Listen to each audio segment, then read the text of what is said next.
Now as you can see, I'm precariously balanced on top of this rock. But after getting the scene of the mill, what I'm trying to do a lot of the time when I go to these different places is to look around and find something completely different. And a lot of the time that means like a close-in detail shot, something more abstract, or just something that catches your attention when you're looking. And what I noticed when I was stood across the other side of the river there is the tree roots along this side of the river, and they're all gnarled and curled, and they're worn away by the amount of water that's coming and hitting them. And in amongst them, they've got a lot of the rocks that are growing into the actual roots, and it just looks really, really interesting. So I thought I'd try to get a shot of it. Now what I'm thinking is, I wanted to get quite close. So what I'm actually thinking is maybe a letterbox shot, 16 by 9, using this water in the bottom section of the image and the roots in the top section. The water just gives it that little bit of texture along the bottom part of the frame, and then the interests in the upper part of the frame with all these gnarled roots and rocks. So what I found's working quite well is, just move this on. What I'm finding working really quite well is to get about 1/8 of a second, something like that, because I'm quite close up to the water, just to show a bit of texture along that bottom edge. I've got the water leading in from the right-hand corner of the bottom right-hand corner of the frame, and it's going off in the direction of the upper left, and then the roots are along the top section of the frame. But I think it's going to work out quite well. If it has, I'll pop it up on screen now.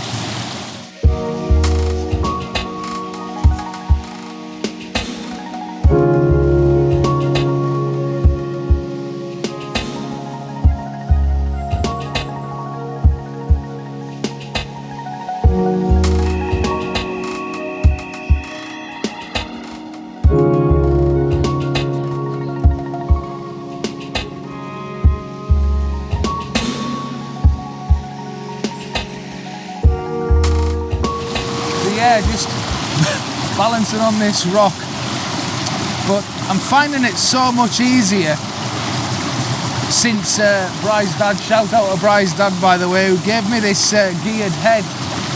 What a difference, especially for shots like this where I can just get these minor adjustments and not have to keep moving my tripod all the time. I could just make incremental changes and get really precise movements where I want to be with this. Made it so much easier, so thanks to him for that. On top of that, I'm using a polarizer again, just to take a bit of this glare off these rocks in the foreground and off the water as well. The more I look at it, I'm really quite close to this rock in the foreground. So I've taken a nice shot that I like, but I think I'm going to retake it and focus stack it just in case, because I look as though this rock in the foreground might just end up being out of focus if I don't cover all bases basically. So I'm going to take a couple of shots, make sure I've got everything in focus. But yeah, it's just something different. Always looking for something different, even when you come to these places that have been shot to death really, is to look for the smaller scenes and just so you come away with something that's actually yours. For me, that's what makes it anyway.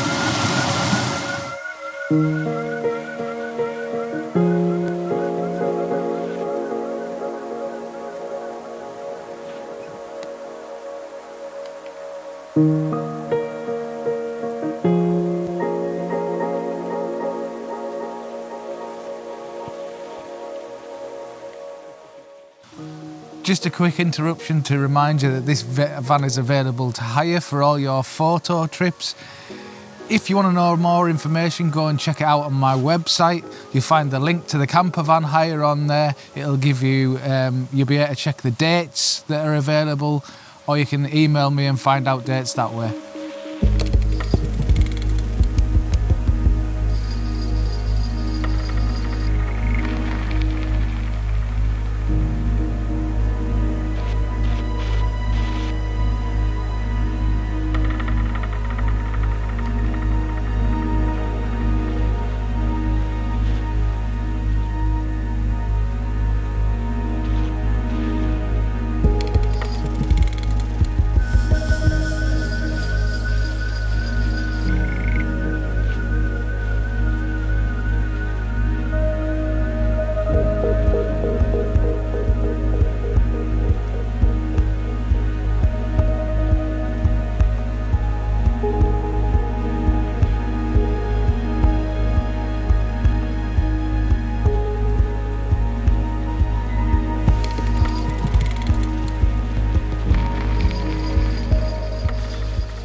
So we went back to the van and had a spot of dinner, and we've come out for a walk again further up the valley towards Seathwaite this time. And walking through the fields, there's loads of these sort of boulder fields all over the place, and I thought there might be something with trees and the boulders, just some sort of abstracty type shot. Because today, as you can see, it's socked in. There's absolutely no direct light at all. We're having to rely on ambient light or diffused light. So any of these areas where I've got moss or things like that, where it's going to catch a little bit of ambient light, really stands out to me, because it's the only sort of place that I can see anything that's going to viably work for me. So I found this tree, and it's nestled in amongst all these boulders. It's a silver birch, and it's an old gnarly looking thing, and it's nicely placed in the centre of all these boulders. So what I'm actually trying to do is, all the lines of the boulders, I'm trying to leave it the same way as you would in woodlands, really. You want to separate each thing out so that they're not overlapping each other. I'm moving my camera around to make sure that these boulders aren't overlapping onto the tree, so it's got a nice, clear, tidy sort of point of view. So that's the main thing, is just moving back and forward and making sure nothing's really overlapping. I think I've found a bit of a shot. I think it's going to work best in portrait orientation, because I've tried full landscape mode and I'm getting too much of everything else in, whereas I think the portrait version will probably crop down to a nice square crop, or maybe a 4x5, something like that. But I'm going to have a bit of a play around with this and see how I can make it work best. I've already moved about 3 times, just moving back and forward, just to try and give myself enough space and enough room and enough definition between all of these elements. Now actually, the more I'm actually playing with this, it actually looks quite good in landscape orientation. Like I previously said, it wouldn't work, but it actually, the elements still work well together. You don't get the full rocks in the image though, you get part of them, but it still works because everything's still quite nicely separated. So you're still getting all the separation between the elements. It still works quite nicely. I think the background, because we're getting a bit of low cloud coming through, it's adding a bit of atmosphere to the back of it. So I think I might actually get away with it, because it's actually just helping to separate it a bit from that background. Now the thing I'm really enjoying about this geared head is the amount of micro adjustments I can make with it. It's absolutely fantastic. Never used one before. This is the first day I've actually got around to using one. But it just means that I don't have to constantly be moving my camera on and off the ball head, moving it too far forward and back. I've got a lot more control over it, especially for scenes like this where it's just micro adjustments. I might want to come left just slightly, right just like, you know, all these little micro adjustments I can just make directly from here. And it's really helping me out with this sort of image, just to be able to get exactly how I want it to be. Now I've taken a couple of variations of this image. I'm going to pop them both up on screen. I want you to kind of tell me which one you prefer. I've got my favourite, but I'd just be interested to see which one you think actually works the best.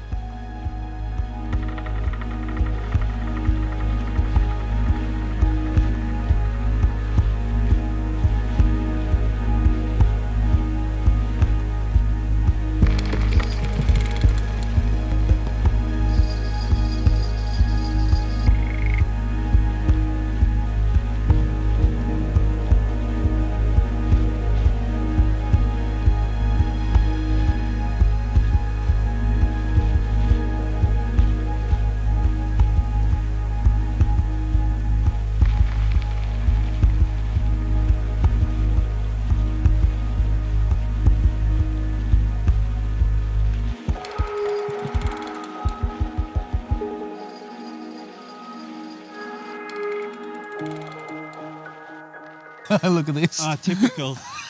The light's been flat all day, and now we've got colour. We've had nothing all day, literally nothing all day, and now the clouds starting to lift and there's a little bit of colour there. Typical.